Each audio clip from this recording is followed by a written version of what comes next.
The I Ching or Yi Ching, Chinese Yijing Mandarin, IT, usually translated Book of Changes or Classic of Changes, is an ancient Chinese divination text that is among the oldest of the Chinese classics.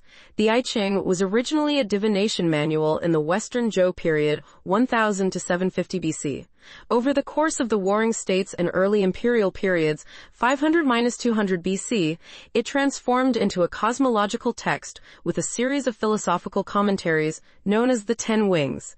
After becoming part of the Chinese Five Classics in the 2nd century BC, the I Ching was the basis for divination practice for centuries across the Far East and was the subject of scholarly commentary.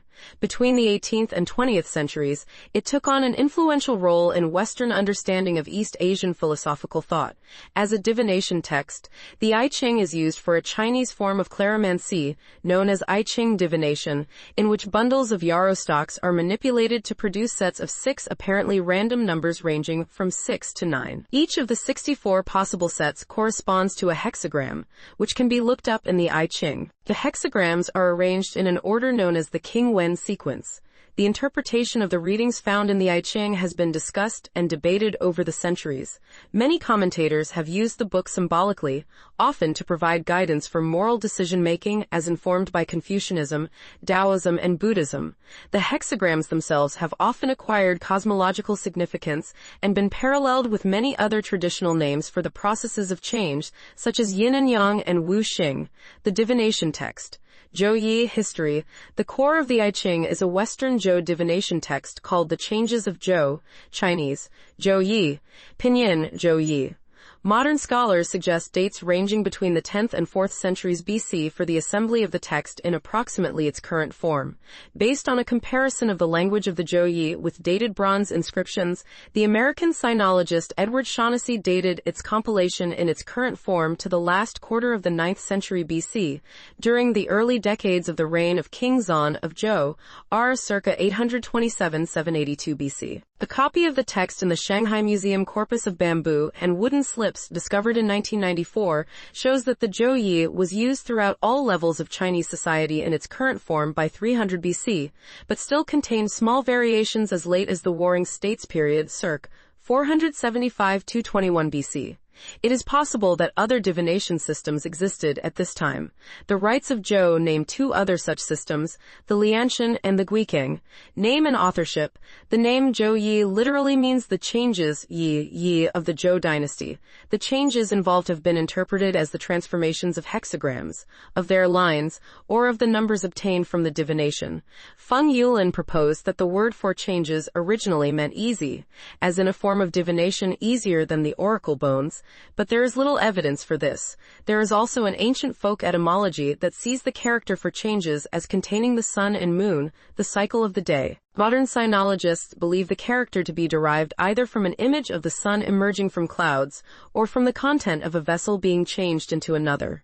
The Zhou Yi was traditionally ascribed to the Zhou cultural heroes King Wen of Zhou and the Duke of Zhou, and was also associated with the legendary world ruler Fuxi. According to the canonical Great Commentary, Fuxi observed the patterns of the world and created the 8 trigrams, Bagua, Bagua, in order to become thoroughly conversant with the numinous and bright, and to classify the myriad things. The Zhou Yi itself does not contain this legend, and indeed says nothing about its own origins. The Rites of Zhou, however, also claims that the hexagrams of the Zhou Yi were derived from an initial set of 8 trigrams. During the Han Dynasty, there were various opinions about the historical relationship between the trigrams and the hexagrams. Eventually, a consensus formed around 2nd century AD scholar Ma Rong's attribution of the text to the joint work of Fuxi, King Wen of Zhou, the Duke of Zhou, and Confucius. But this traditional attribution is no longer generally accepted. Another tradition about the I Ching was that most of it was written by Tang of Shang. Structure. The basic unit of the Zhou Yi is the hexagram, Gua Gua, a figure composed of 6 stacked horizontal lines, Yao Yao. Each line is either broken or unbroken. The received text of the Zhou Yi contains all 64 possible hexagrams, along with the hexagram's name, Gua Ming Guaming, a short hexagram statement, Tuan Tuan, and 6 line statements, Yao Si Yao Qi. The statements were used to determine the results of divination, but the reasons for having two different methods of reading the hexagram are not known, and it is not known why hexagram statements would be read over line statements or vice versa. The book opens with the first hexagram statement, Yuan Heng Li Zhen, Yuan Heng Li Zhen. These four words are often repeated in the hexagram statements, and were already considered an important part of I Ching interpretation in the 6th century BC. Edward Shaughnessy describes the statement as affirming an initial receipt of an offering, beneficial for further divining. The word zhen, ancient form, was also used for the verb divine in the oracle bones of the late Shang dynasty, which preceded the Zhou. It also carried meanings of being or making upright or correct, and was defined by the Eastern Han scholar Zheng Zan as to inquire into the correctness of a proposed activity. The names of the hexagrams are usually words that appear in their respective line statements, but in 5 cases 2, 9, 26, 61, and 63, an unrelated character of unclear purpose appears. The hexagram names could have been chosen arbitrarily from the line statements, but it is also possible that the line statements were derived from the hexagram names. The line statements, which make up most of the book, are exceedingly cryptic. Each line begins with a word indicating the line number, base 2, 3, 4, 5, top, and either the number 6 for a broken line, or the number 9 for a whole line. Hexagrams 1 and 2 have an extra line statement named yang. Following the line number, the line statements may make oracular or prognostic statements. Some line statements also contain poetry or references to historical events. Usage. Archaeological evidence shows that Zhou dynasty divination was grounded in claromancy, the production of seemingly random numbers to determine divine intent. The Zhou Yi provided a guide to claromancy that used the stalks of the yarrow plant, but it is not known how the yarrow stalks became numbers, or how specific lines were chosen from the line readings. In the hexagrams, broken lines were used as shorthand for the numbers 6, Lu, and 8, Ba, and solid lines were shorthand for values of 7, Qi, and 9, Ju. The Great Commentary contains a late classic description of a process where various numerological operations are performed on a bundle of 50 stalks, leaving remainders of 6 to 9. Like the Zhou Yi itself, yarrow stock divination dates to the Western Zhou period, although its modern form is a reconstruction. The ancient narratives Zhuo Zhuan and Guoyu contain the oldest descriptions of divination using the Zhou Yi. The two histories describe more than 20 successful divinations conducted by professional soothsayers for royal families between 671 and 487 BC. The method of divination is not explained, and none of the stories employ predetermined commentaries, patterns, or interpretations. Only the hexagrams and line statements are used. By the 4th century BC, the authority of the Zhou Yi was also cited for rhetorical purposes, without relation to any stated divination. The Zhuo Zhuan does not contain records of private individuals, but Qin dynasty records found at Shuiyudi show that the hexagrams were privately consulted to answer questions such as business, health, children, and determining lucky days. The most common form of divination with the I Ching in use today is a reconstruction of the method described in these histories in the 300 BC Great Commentary, and later in the Huainanzi and the Luneng. From the Great Commentary's description, the Neo-Confucian Zhu Shi reconstructed a method of yarrow stock divination that is still used throughout the Far East. In the modern period, Gao Heng attempted his own reconstruction, which varies from Zhu Shi in places. Another divination method, employing coins, became widely used in the Tang dynasty and is still used today. In the modern period, alternative methods such as specialized dice and cartomancy have also appeared. In the Zhuo Zhuan stories, individual lines of hexagrams are denoted by using the genitive particle G, followed by the name of another hexagram where that specific line had another form. In later attempts to reconstruct ancient divination methods, the word G was interpreted as a verb meaning moving to, an apparent indication that hexagrams could be transformed into other hexagrams. However, there are no instances of changeable lines in the Zhuo Zhuan. In all 12 out of 12 line statements quoted, the original hexagrams are used to produce the oracle. The classic, I Ching, in 136 BC, Emperor Wu of Han named the Zhou Yi the first among the classics, dubbing it the Classic of Changes or I Ching. Emperor Wu's placement of the I Ching among the 5 classics was informed by a broad span of cultural influences that included Confucianism, Taoism, legalism, yin-yang cosmology, and Wu-Xing physical theory. While the Zhou Yi does not contain any cosmological analogies, the I Ching was read as a microcosm of the universe that offered complex complex symbolic correspondences. The official edition of the text was literally set in stone as one of the Ziping stone classics. The canonized I Ching became the standard text for over 2,000 years, until alternate versions of the Zhou Yi and related texts were discovered in the 20th century. 10 Wings, part of the canonization of the Zhou Yi, bound it to a set of 10 commentaries called the 10 Wings. The 10 Wings are of a much later provenance than the Zhou Yi, and are the production of a different society. The Zhou Yi was written in early Old Chinese, while the 10 Wings were written in a predecessor to Middle Chinese. The specific origins of the 10 Wings are still a complete mystery to academics. Regardless of their historical relation to the text, the philosophical depth of the 10 Wings made the I Ching a perfect fit to Han period Confucian scholarship. The inclusion of the 10 Wings reflects a widespread recognition in ancient China, found in the Zuo Zhuan and other pre-Han texts, that the I Ching was a rich moral and symbolic document useful for more than professional divination. Arguably, the most important of the 10 Wings is the Great Commentary, Dazhan or Shi Si, which dates to roughly 300 BC. The Great Commentary describes the I Ching as a microcosm of the universe, and a symbolic description of the processes of change. By partaking in the spiritual experience of the I Ching, the Great Commentary states, the individual can understand the deeper patterns of the universe.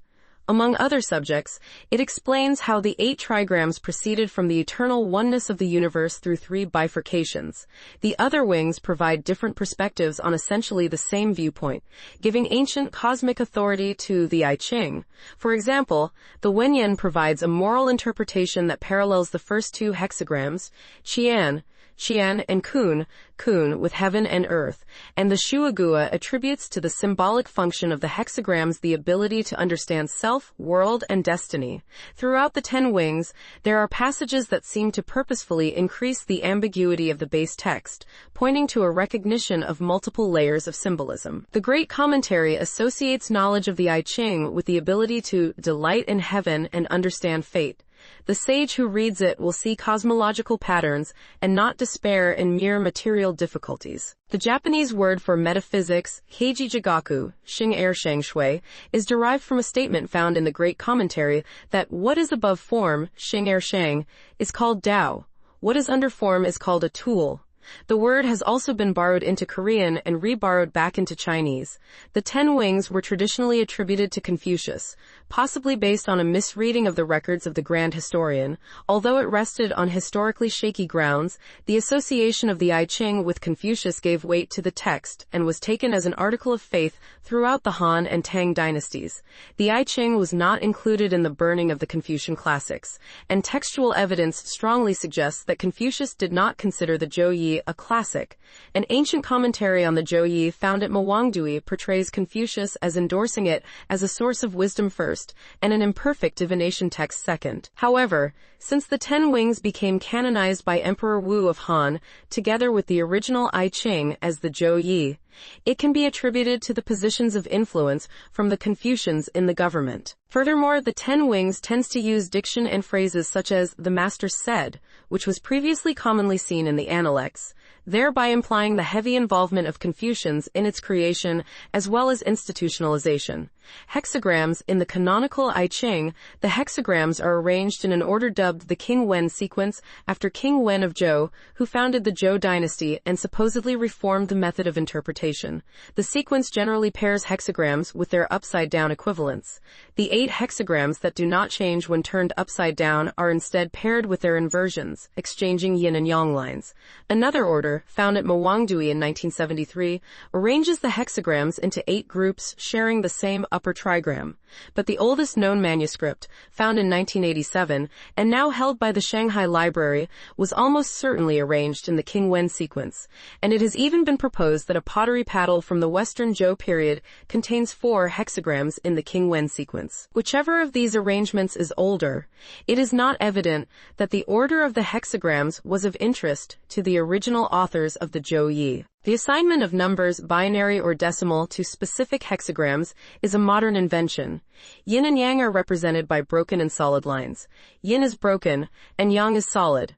Different constructions of 3 yin and yang lines lead to 8 trigrams bagua, namely Qian, Dui, Li, Zhen, Shuan, kan, gen, and kun. The different combinations of the two trigrams lead to 64 hexagrams. The following table numbers the hexagrams in King Wen order. Interpretation and influence. The sinologist Michael Nyland describes the I Ching as the best-known Chinese book in the world. Elliot Weinberger wrote that it is the most recognized Chinese book. In East Asia, it is a foundational text for the Confucian and Taoist philosophical traditions, while in the West, it attracted the attention of Enlightenment intellectuals and prominent literary and cultural figures. Eastern Han and Six Dynasties. During the Eastern Han, I Ching interpretation divided into two schools, originating in a dispute over minor differences between different editions of the received text. The first school, known as New Text Criticism, was more egalitarian and eclectic, and sought to find symbolic and numerological parallels between the natural world and the hexagrams. Their commentaries provided the basis of the school of images and numbers. The other school, Old Text Criticism, was more scholarly and hierarchical, and focused on the moral content of the text, providing the basis for the school of meanings and principles. The New Text scholars distributed alternate versions of the text and freely integrated non-canonical commentaries into their work, as well as propagating alternate systems of divination, such as the Taoism. Most of this early commentary, such as the image and number work of Jing Fang, Yu Fan, and Xu and Shuang, is no longer extant. Only short fragments survive, from a Tang dynasty text called Zhou Yi Ji. With the fall of the Han, I Ching scholarship was no longer organized into systematic schools. The most influential writer of this period was Wang Bai, who discarded the numerology of Han commentators and integrated the philosophy of the Ten Wings directly into the central text of the I Ching, creating such a persuasive narrative that Han commentators were no longer considered significant. A century later, Han Kongbo added commentaries on the Ten Wings to Wang Bai's book, creating a text called the Zhou Zhu. The principal rival interpretation was a practical text on divination by the soothsayer Guan Lu. Tang and Song dynasties. At the beginning of the Tang dynasty, Emperor Taizong of Tang ordered Kong Yingde to create a canonical edition of the I Ching, choosing Wang Bai's 3rd century annotated Book of Changes, Zhou Zhu, as the official commentary. He added to it further commentary, drawing out the subtler details of Wang Bai's explanations. The resulting right meaning of the Book of Changes, Zhou Yi, became the standard edition of the I Ching through the Song dynasty. By the 11th century, the I Ching was being read as a work of intricate philosophy, as a jumping-off point for examining great metaphysical questions and ethical issues. Cheng Yi, patriarch of the Neo-Confucian Chengzu school, read the I Ching as a guide to moral perfection. He described the text as a way for ministers to form honest political factions, root out corruption, and solve problems in government. The contemporary scholar Xiao Yang rearranged the hexagrams in a format that resembles modern binary numbers, although he did not intend his arrangement to be used mathematically. This arrangement, sometimes called the binary sequence, later inspired Gottfried Leibniz. Neo-Confucianism. The 12th century Neo-Confucian Zhu Xi, co-founder of the Chengzu school, criticized both of the Han dynasty lines of commentary on the I Ching, saying that they were one-sided. He developed a synthesis of the two, arguing that the text was primarily a work of divination that could be used in the process of moral self-cultivation, or what the ancients called rectification of the mind, in the Great Learning. Zhu Zi's reconstruction of I Ching yarrow stock divination, based in part on the Great Commentary account, became the standard form and is still in use today. As China entered the early modern period, the I Ching took on renewed relevance in both Confucian and Taoist studies. The Kangxi Emperor was especially fond of the I Ching and ordered new interpretations of it. Qing dynasty scholars focused more intently on understanding pre-classical grammar, assisting the development of new philological approaches in the modern period. East Asia. Like the other Chinese classics, the I Ching was an influential text across East Asia. In 1557, the Korean Neo-Confucianist philosopher Yi Wang produced one of the most influential I Ching studies of the early modern era, claiming that the spirit was a principle, li, and not a material force, qi. Wang accused the Neo-Confucian school of having misread Zhu Xi. His critique proved influential not only in Korea but also in Japan. Other than this contribution, the I Ching, known in Korean as the Yukjong, was not central to the development of Korean Confucianism, and by the 19th century, I Ching studies were integrated into the Silic reform movement. In medieval Japan, secret teachings on the I Ching, known in Japanese as the Eki-kyo I Ching, were publicized by Rinzai Zen master Kokun Shurin and the Shintoist Yoshida Kanetomo during the Kamakura era. I Ching studies in Japan took on new importance during the Edo period, during which over 1,000 books were published on the subject by over 400 authors. The majority of these books were serious works of philology, reconstructing ancient usages and commentaries for practical purposes. A sizable minority focused on numerology, symbolism, and divination. During this time, over 150 editions of earlier Chinese commentaries were reprinted across Edo, Japan, including several texts that had become lost in China. In the early Edo period, Japanese writers such as Ito Jinsai, Kumazawa Banzan, and Nikai Toju ranked the I Ching the greatest of the Confucian classics. Many writers attempted to use the I Ching to explain Western science in a Japanese framework. One writer, Shizuki Tadao, even attempted to employ Newton's laws of motion and the Copernican principle within an I Ching cosmology. This line of argument was later taken up in China by the Qing politician Zhang Zedong. Enlightenment Europe. Gottfried Wilhelm Leibniz, who was corresponding with Jesuits in China, wrote the first European commentary on the I Ching in 1703. He argued that it proved the universality of binary numbers and theism, since the broken lines, the zero or nothingness, cannot become solid lines, the one or oneness, without the intervention of God. This was criticized by Georg Friedrich Hegel, who proclaimed that binary system and Chinese characters were empty forms that could not articulate spoken words with the clarity of the Western alphabet. In their commentary, I Ching, hexagrams and Chinese characters were conflated into a single foreign idea, sparking a dialogue on Western philosophical questions such as universality and the nature of communication. The usage of binary in relation to the I Ching was central to Leibniz's Characteristica Universalis, or universal language, which in turn inspired the standards of Boolean logic, and for Gottlob Frege to develop predicate logic in the late 19th century. In the 20th century, Jacques Derrida identified Hegel's argument as logocentric, but accepted without question Hegel's premise that the Chinese language cannot express philosophical ideas. Modern. After the 1911 revolution, the I Ching lost its significance in political philosophy, but it maintained cultural influence as one of China's most ancient texts. Chinese writers offered parallels between the I Ching and subjects such as linear algebra and logic in computer science, aiming to demonstrate that ancient Chinese cosmology had anticipated Western discoveries. The sinologist Joseph Needham took the opposite opinion, arguing that the I Ching had actually impeded scientific development by incorporating all physical knowledge into its metaphysics. However, with the advent of quantum mechanics, physicist Niels Bohr credited the yin and yang symbolism for providing inspiration of his interpretation of the new field, which disproved principles from older Western classical mechanics. The principle of complementarity heavily used concepts from the I Ching as mentioned in his writings. The psychologist Carl Jung took interest in the possible universal nature of the imagery of the I Ching, and he introduced an influential German translation by Richard Wilhelm by discussing his theories of archetypes and synchronicity.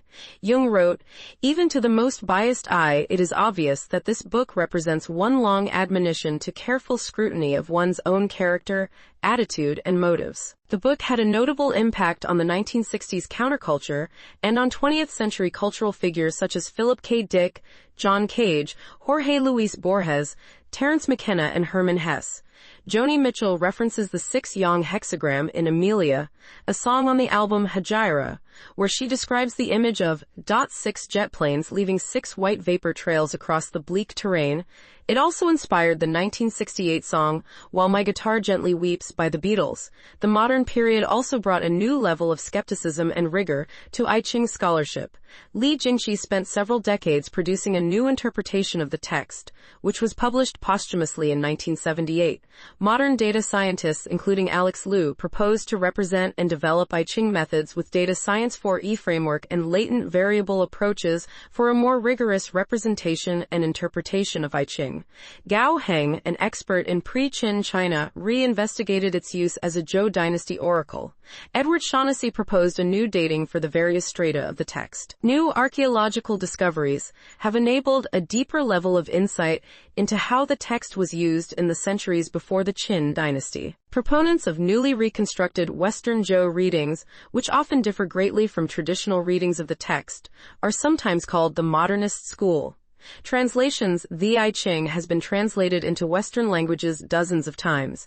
The earliest published complete translation of the I Ching into a Western language was a Latin translation done in the 1730s by the French Jesuit missionary Jean-Baptiste Regis and his companions that was published in Germany in the 1830s. Historically, the most influential Western language I Ching translation was Richard Wilhelm's 1923 German translation, which was translated into English in 1950 by Cary Baines. Although Thomas McClatchy and James Legge had both translated the text into English already in the 19th century, while Paul Louis Felix Philaster and Charles de Harlay had both translated it in the same period into French, the text gained significant traction during the counterculture of the 1960s, with the translations of Wilhelm and John Blofeld attracting particular interest. Richard Rutt's 1996 translation incorporated much of the new archaeological and philological discoveries of the 20th century. The most commonly used English translations of the I Ching are Legge, James, 1882. The I Ching in Sacred Books of the East, Volume 16. Second edition, 1899.